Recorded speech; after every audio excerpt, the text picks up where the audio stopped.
Ассалаумағалейкум. Бүгін біздің каналда кезекті тақырып. Бүгінгі тақырып өте қызықты болмақ. Себебі ақшам пайда болса, қайда құртатын едім деген тақырыпты талдайтын боламыз. Енді көптеген инвестициямен айналысатын адамдардың айтуы бойынша ақша құрту не стоит, бәрі счетта жату керек деген сияқты әртүрлі ойлар болуы мүмкін.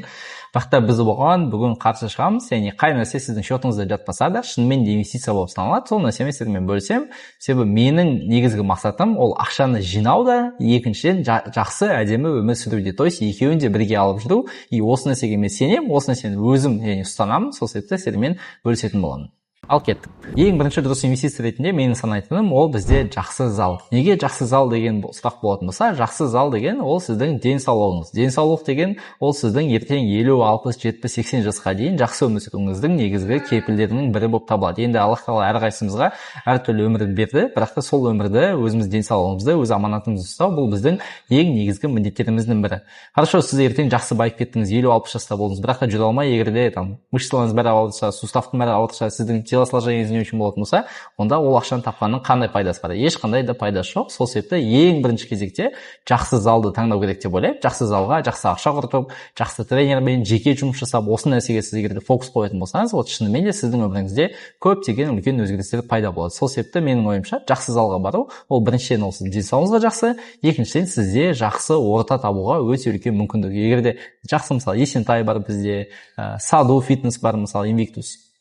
Бұдан да бөлек мысалы Хидош Джорни бар, мысалы постоянно жақсы адамдар, жақсы бизнесмен орталар, жақсы өмірде белгілі мақсаттары бар, өз денсаулығына қарай адамдар баратын жерге барсақ, скорее всего біздің де өзіміздің контекстіміз, энергетикамыз сондайға айналады. Сол себепті ең бірінші кезекте кеңес беретінім, егер де артық ақшаңыз пайда болатын болса, жақсы залға бару керексіз. Жақсы залға барғаннан кейін шынымен де сіздің өміріңізде көптеген өзгеріс пайда болады. Мысалы, менде өте күшті история бар. Мысалы, Руслан Берденовтан естіген болатынмын. Мысалы, ол кісі өзінің ең бірінші алғашқы 10 мың долларын тапқан кезде, сол 10 мың долларға, яғни қазіргі 5 миллион теңгеге яғни бір өте күшті залдың несін сатып алады, абонемент сатып алады. И сол жақта ол болашақ осы Ахнет Групп деген компанияның яғни основателімен танысады, и сол арқылы уже жолы кәдімгідей күшті деңгейде ашылып, мықты деңгейге жетеді. Конечно, ол жігіттің өзі, Руслан ағаның өзі өте мықты болған.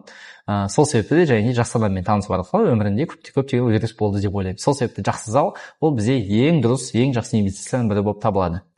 Келесі ең дұрыс инвестицияның бірі ол жақсы квартирада тұру. Неге? Өйткені көптеген адамдар мысалы қарапайым 5-6 бала болып, қарапайым жаман квартирада тұра береді, общагада тұра береді, мысалы көп ақша табамын деп ойлайды, бірақ та менің ойымша ол деген үлкен қателіктердің бірі. Неге? Өйткені сенің тұратын жерің ол по-любому сенің мышлениеңа, сенің ойыңа, сенің өмірлік мақсаттарыңа, сенің комфортыңа әсер етеді. Ал сенің комфортың, сенің энергетикаң ол сенің ақша табуыңа әсер етеді. Сол себепті мен айтқым келетіні ең дұрыс инвестициялардың бірі ол жақсы квартирада тұру. Бірақ та ол квартираның төлемі сенің табысыңның 20%-дан аспау керек. Сол себепті табыс көтересің, табыс көтергеннен кейін 20%-на примерно мысалы 5 миллион табасың, 400-500 мыңға жақсы бизнес класстан күшті квартирада тұруыңа болады. Өйткені ондай квартирада тұрғаннан кейін сенің уже комфорт деңгейің белгілі бір деңгейге жетеді, и уже сенде мақсат пайда болады. То есть мен квартира алатын болсам, тек қана бизнес класс аламын деп. Мен өзім 3 жыл болды, Фою деген ЖК-да снимать етемін.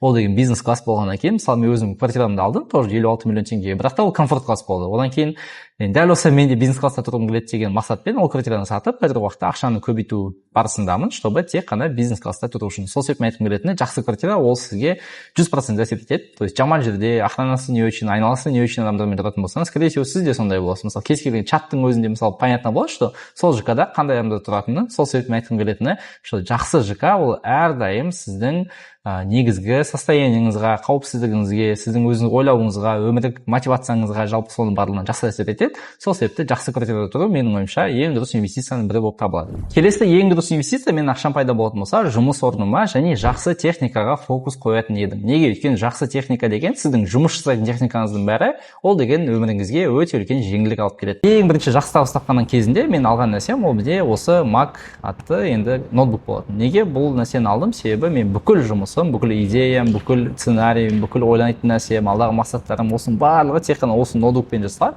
Егер де ол ноутбук тартмас етпейтін болса, жақсы болатын болса, яғни состояниесі күшті болатын болса, өзіңізге ұнаса, яғни кез келген жерге алып жүруге жеңіл болатын болса, онда сіздің де және де жұмыс жасауға мотивацияңыз жоғары болады. Сол себепті мысалы жақсы телефон, жақсы петличка, жақсы ноутбугыңыз, жақсы наушнигіңіз, жақсы сағатыңыз, осының барлығы болуы ол өте жақсы, егер де осы нәрсенің барлығы сіздің табысыңыздың көбеюіне әсер етсе. Егер де мысалы кейбір адамдар болады, мысалы өзі мүлдем ол нәрсемен жұмыс жасамайды, бірақ та там максимально пантышын алып алады. Бірақ та одан кейін өте үлкен қателік, себебі ол сіздің ақшаңызды көбейтпейді. Ал егер де сіздің жұмысыңыз именно техникаға қатысты болса, немесе жұмыс орныңыз мысалы белгілі бір деңгейде жақсы деңгейге шығаруға болатын болса, скорее всего соған қатысты сапалы жақсы техниканы алған өте маңызды. Яғни ешқашан экономить етпеңіз, жаман арзан нәрсе алса ол не стоит, лучше сіз сапалы бір рет качественно алыңыз. Мысалы сол кезде ол сізге ұзақ уақыт қызмет етеді, ұзақ уақыт қызмет еткеннен кейін сіздің өзіңізге жұмыс жасаған приятно болады, өзіңізге жұмыс жасаған приятно болатын болса, соответственно сіздің жаңағыдей табысыңыз көбейеді, сіз уже көбірек уақыт жұмысқа бөлесіз, көбірек жұмысқа уақыт бөлгеннен кейін көбірек идея келеді, көбірек идея келген сайын көбірек энергия пайда болып, соответственно сізде көбірек ақша табатын боласыз. Келесі менің ақшам пайда болса, жасайтын инвестициям ол менің түр әлпетім. Түр әлпетке не кіреді? Ол сіздің уходыңыз, ол сіздің прическаңыз, ол сіздің киімдеріңіз, ол сіздің духиіңіз, ол сіздің әртүрлі енді түр әлпетіңізді әсер ететін барлық заттар болып табылады. Енді бұл жағдайда неге бұл нәрсеге инвестиция жасау өте маңызды нәрселердің бірі болып табылады? Неге? Өйткені мысалы сіз енді өзіңізде әдемі болып жүретін, жақсы прическамен, таза болып жүретін, жақсы киімдер киетін, жақсы иіс шығатын адаммен сөйлескіңіз келеді. Сол себепті сондай адамдарға сіздің деңгейіңіздегі мықты клиенттер тартылады деп ойлаймын. Енді прям енді қымбат киімдер керек емес, мысалы Gucci, Louis Vuitton деген сияқты. А сіз просто қарапайым, мысалы Uniqlo бар, мысалы жақсы бренд, одан кейін там Massimo Dutti бар, жақсы бренд, сол сияқты жақсы брендтерден киініп, яғни цена-качествоға қарап, яғни белгілі бір деңгейде жақсы киініп, өзіңізді прическаңызды четко қылып, яғни белгілі бір бетіңізде прыщдар болатын болса, солармен жұмыс жасап, өзіңіздің кожаңызбен жұмыс жасап, иісіңізбен жұмыс жасап, тісіңізбен жұмыс жасап, яғни осындай сияқты заттарға егер де фокус қоятын болсаңыз, ол шынымен де сіздің өміріңіздегі ең дұрыс инвестицияның бірі болып табылады. Яғни дәл осылай мен де алғаш ақшаны тапқан кезде мен ең бірінші өзіме брекет қойған болатынмын, одан кейін прическамды өзгертіп бастаған болатынмын, одан кейін барбершопқа баратын болған, одан кейін алғаш киімдерімді сатып алған болатынмын. Сол себепті бұл нәрсенің бәрі шынымен де сіздің состояниеңізге әсер етеді. И бұл нәрсеге, то есть белгілі бір деңгейде табысыңыздың 10%, 5%-ін бөлсеңіз, менің ойымша бұл өте жақсы, не критично, ал қалған ақшаны, яғни инвестиция жасап, өз бизнесіңізге қойып көбейтсеңіз болады. Сол себепті түр әлпетке инвестиция жасау, әдемі болып жүру, бұл деген өте үлкен плюстардың бірі. Ол сіздің личный брендіңізге де жақсы, ол сіздің жалпы дамуыңызға да жақсы, яғни кез келген жағдайда өзіңізді жақсы сезініп, жақсы әдемі өмір сүргенге де бұл үлкен плюс болып табылады. Келесі менің ақшам пайда болса, жасайтын инвестицияның бірі ол бізде шетел. Шетел деген ол бізде обязательно жасайтын инвестицияның бірі болып табылу керек. Неге? Өйткені егер де шетелге шықпаған адам, ол ешқашанда шетелдің кайфын түсінбейді, немесе басқа әлемде, басқа мемлекетте өмір бар екенін түсінбейді. Сол себепті егер де сіздің алғаш ақшаңыз пайда болатын болса, мысалы әрдайым табысыңыздың 10%-ын, 5%-ын жинап, обязательно шетелге шығу керек деп ойлаймын. Енді как минимум это Дубай, мысалы Турция болсын, немесе басқа да елдер болуы мүмкін, но бірақ та желательно шетел, егер де мысалы бәрі ағылшынша сөйлейтін, белгілі бір жаңа орта болатын болса, мысалы жаңа бір белгілі бір жер болатын болса, және сол шетелге шыққан кезде желательно турсыз шыққан дұрыс. Неге? Өйткені турмен шықсаңыз сізге бәрі сіз миыңызды мүлдем қолданбайсыз. И миыңызды мүлдем қолданбағаннан кейін, соответственно, сіз ешқандай нәрсе ойламайсыз, сіздің миыңыз белгілі бір нәрсе жаңа нейрондар қалыптаспайды. Сол себепті мен өзім қалай жасаймын, мен тек қана билет сатып аламын, и билет сатып алғаннан кейін дальше уже бәрін сөйлесіп өзім шешемін. Яғни осы арқылы менің уже көптеген нәрсе түсінемін, көптеген халықты түсінемін, мәдениетін түсініп бастаймын. Яғни осы арқылы шынымен де жаңа нейрондар қалыптасып, сізге жаңа идея келіп бастайтын болады. Сол себепті обязательно шетелге шығу керек, желательно даже қымбат шетелге шығу керек. Мысалы мен өзім қазіргі негізгі мақсатым Швейцарияға бару. Мен визамды алатын болсам, обязательно ол жаққа барамын, себебі бұл менің өмірлік арманым. Одан кейін Америка, Япония сияқты мықты экономикасы дамыған елдерге баратын болсаңыз, өмір сүру деңгейі қымбат жерлерге баратын болсаңыз, вот осы кезде сіздің миыңыз өзгереді деп ойлаймын.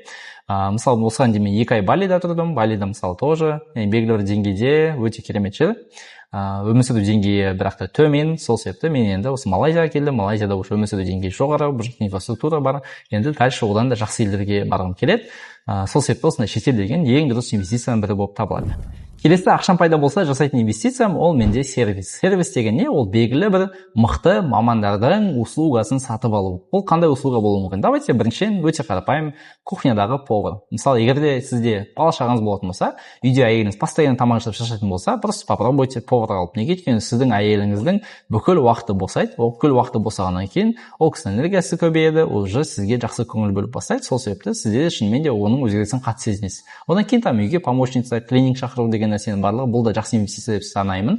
Себебі сіз аптасына күніне 3-4 сағат уақытыңызды үнемдейсіз, ал ол уақытты отбасыңызға, өзіңіздің дамуыңызға, бизнесіңізге, әйеліңізге, отношенияңызға, бала шағаңызға бөлсеңіз болады. И бұл менің ойымша ең дұрыс инвестицияның бірі болып табылады. Одан кейін мысалы жеке тренер болуы мүмкін, жеке сізде мұғаліміңіз болуы мүмкін, жеке консультантыңыз болуы мүмкін. Яғни осы сияқты әртүрлі мықты адамдардың сервисін алып, өміріңізді жеңілдететін сервистерді быттың бәрін реттеу арқылы менің ойымша сіздің өміріңізде өте үлкен өзгеріс пайда болады. Мысалы мен өзіміздің мысалы қанша уақыт болды, бірақ та мен ойлайтынмын, бұл деген помощницам болу и так далее болу, бұның барлығы тек бай адамдардың жасайтын нәрсесі десем, сөйтсем олай емес екен. Кез келген адам егер де басында позволение болатын болса, то есть өз-өзіне позволять етсе, скорее всего сол нәрсені жасай алады. Яғни осы нәрсені біз өмірімізге енгізгеннен кейін шынымен де ұрыс керістің көбісі азайды, көптеген уақытымыз босады, отбасымыз, баламызға уақыт бөлу, бір-бірімізге уақыт бөлу деген нәрсе көбейді. Сол себепті осындай жеке белгілі бір сервис алу, жеке белгілі бір көмек алу, бұл деген адам өміріне өте күшті көмектеседі. Сол себепті мен айтқым келетіні, әрдайым осы нәрсеге фокус қою керек, и осы нәрсеге фокус қойған кезде ғана сіздің өміріңізде шынымен де үлкен өзгеріс пайда болады.